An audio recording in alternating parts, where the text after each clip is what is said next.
నమస్తే. Welcome to our channel. నేను రవీంద్ర బాబు. ఒక్క క్షణం ఆలోచించండి.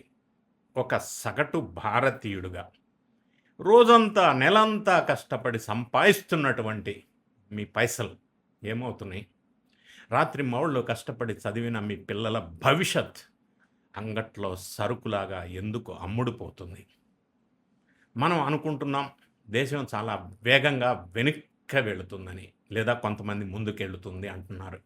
కానీ కఠోరమైన నిజం ఏంటో తెలుసా? మన కళ్ళ ముందే వ్యవస్థ కూలిపోతున్నట్టుగా అనిపిస్తూ ఉంది. 12 ఏళ్ల మోడీ సుపరిపాలన వెనుక ఉన్న అసలు రహస్యం ఏంటి? వాస్తవం ఏంటి?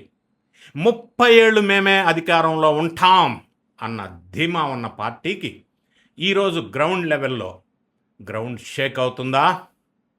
2014 నుంచి నరేంద్ర మోడీ ప్రభుత్వ విధానాలపైన కావచ్చు, మరేదైనా సమస్య పైన కావచ్చు, ప్రతిపక్షాల లేదా మిత్రపక్షాల లేదా రాజకీయ పార్టీల విమర్శలు గుప్పించిన సందర్భాలు చాలా ఉన్నాయి.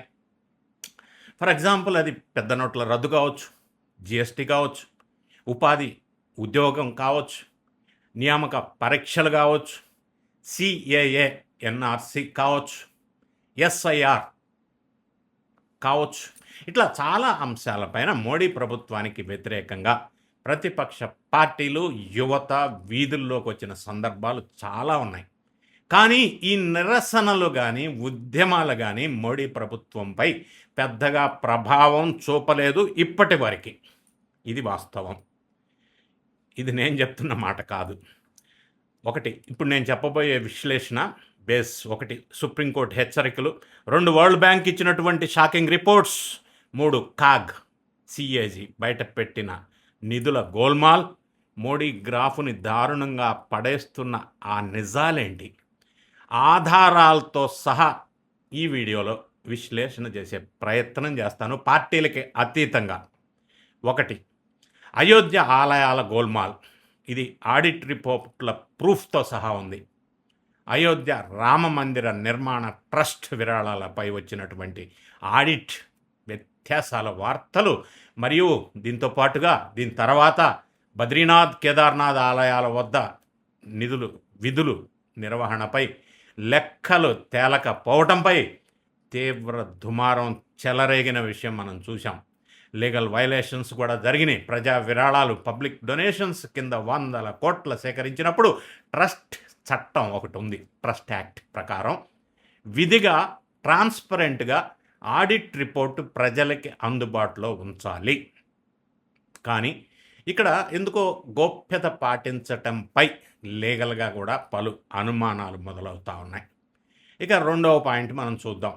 నీట్ క్వశ్చన్ పేపర్ లీకేజెస్, జంజీ ఫైర్. నేషనల్ టెస్టింగ్ ఏజెన్సీ నిర్వహించినటువంటి నీట్ యూజీ పరీక్షల్లో 24 లక్షల మంది పైగా విద్యార్థులు రాస్తే అనేక రాష్ట్రాల్లో ప్రశ్నపత్రాలు బయటికి రావటం సిస్టమ్ వైఫల్యానికి నిదర్శనం కాదా? ఇది ఫస్ట్ టైం కాదు, రిపీటెడ్గా జరుగుతున్నాయి. 2024లో జరిగింది, 2021లో జరిగింది, కంటిన్యూ జరుగుతున్నాయి. కోర్టు ఇంటర్వెన్షన్స్ కూడా వచ్చింది.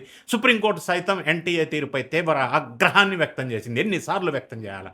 0.001% నిర్లక్ష్యం ఉన్నా కూడా సహించేది లేదని హెచ్చరించింది కోర్టు. పరిణామాలు ప్రభుత్వానికి పెద్ద షాక్ కలిగించినటువంటి అంశం. ఇదొక్కటే కాదు, మిగతా ఎగ్జామినేషన్స్ కూడా ఒక నీటికే పరిమితం కాల ఈ లీకేజ్. నీటిని నీటుగా జరపలేదనేదే కాదు, సిబిఎస్ఈ స్కోర్ కార్డు లోపాలు, మహారాష్ట్ర టెట్, యూజీసీ ఎన్ఈటి రద్దు కావటం లాంటి, పంజాబ్ పేపర్ లీక్ కానీ యంగ్ ఓటర్లు పూర్తిగా బీజేపీకి దూరం అవుతున్నారా అన్న సందేహం కలుగుతూ ఉంది. ఇంకొక పాయింట్ చూద్దాం. E20 పెట్రోల్, క్రూడ్ ఆయిల్, పన్నులు, బాదం, ఇవన్నీ, ఇంజన్ డ్యామేజీ, కాస్ట్, ఇవన్నీ కూడా ఇప్పుడు వినిపిస్తున్నటువంటి మాటలు.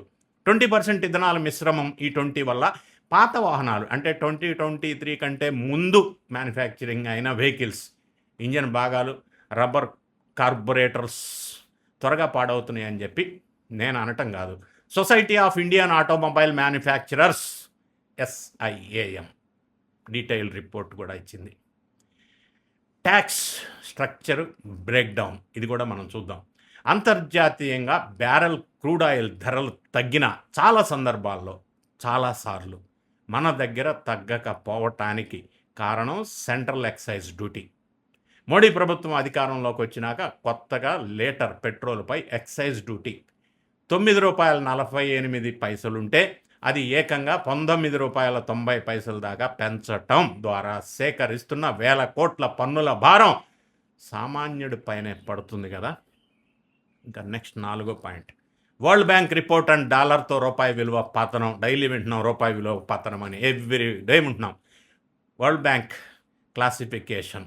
వరల్డ్ బ్యాంక్ నూతన ఆదాయ వర్గీకరణ ప్రకారం శ్రీలంక వంటి దేశాలు తమ పరిస్థితిని మెరుగుపరుచుకొని అప్పర్ మిడిల్ ఇన్కమ్కి వెళ్తే శ్రీలంక లాంటివే, భారత్ మాత్రం ఇప్పటికే కూడా శ్రీలంకతో లాగా కాకుండా లోయర్ మిడిల్ ఇన్కమ్ ఆ స్థాయికి వచ్చింది. తలసరి ఆదాయం $1,146 నుంచి $4,500 లోపు కేటగిరీలోనే నిలిచిపోయింది. రూపాయి ఫాల్ స్టార్ట్స్.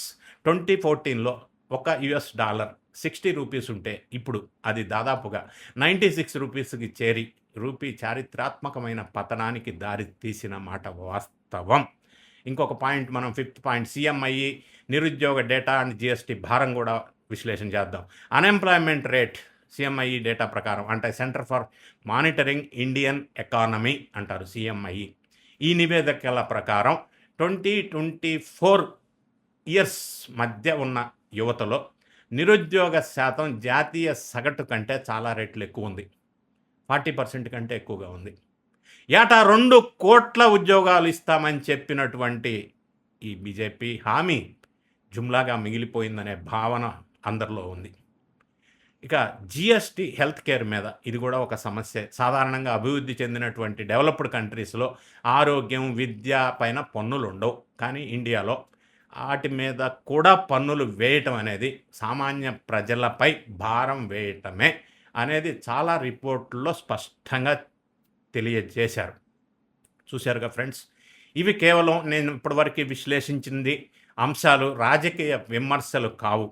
అధికారంలో ఉన్నవాళ్ళు దాచాలనుకున్న డేటా రూపంలో బయటపడ్డటువంటి వివిధ రకాల రిపోర్ట్స్లో ఉన్న అంశాలను మాత్రమే మేము ముందుంచే ప్రయత్నం చేశాను. రాబోయే రోజుల్లో ఈ ప్రధానంగా ఇప్పుడున్నటువంటి మనం మాట్లాడుకున్నటువంటి విషయాల్ని బీజేపీ మరి రియలిస్టిక్గా తీసుకొని మార్చబోతుందా, వాటిని సరిదిద్దుకోవాలని చెప్పి మోడీ ప్రభుత్వాన్ని లేదా బీజేపీని మనం కోరదాం, ఆశిద్దాం. వాళ్ళు రియలైజ్ అయ్యి వీటన్నిటినీ ప్రక్షాళన దిశగా మళ్ళీ ఇటువంటి పరిస్థితులు పునరావృతం కాకుండా ఉండే విధంగా మరి మార్పు రావాలి అని మనం ఆశిద్దాం. ఉన్న నిజాల్ని పార్టీలకి అతీతంగా తెలియజేసే ప్రయత్నం చేశాను. ఈ వీడియో నచ్చినట్టయితే లేదా మీ కామెంట్ని కామెంట్ రూపంలో తెలియజేయండి. డేటా బేస్డ్గా నేను వివరించినటువంటి అంశాలు మీకు నచ్చితే లైక్ చేయండి, మీ ఫ్రెండ్స్కి షేర్ చేయండి. Thank you so much for watching.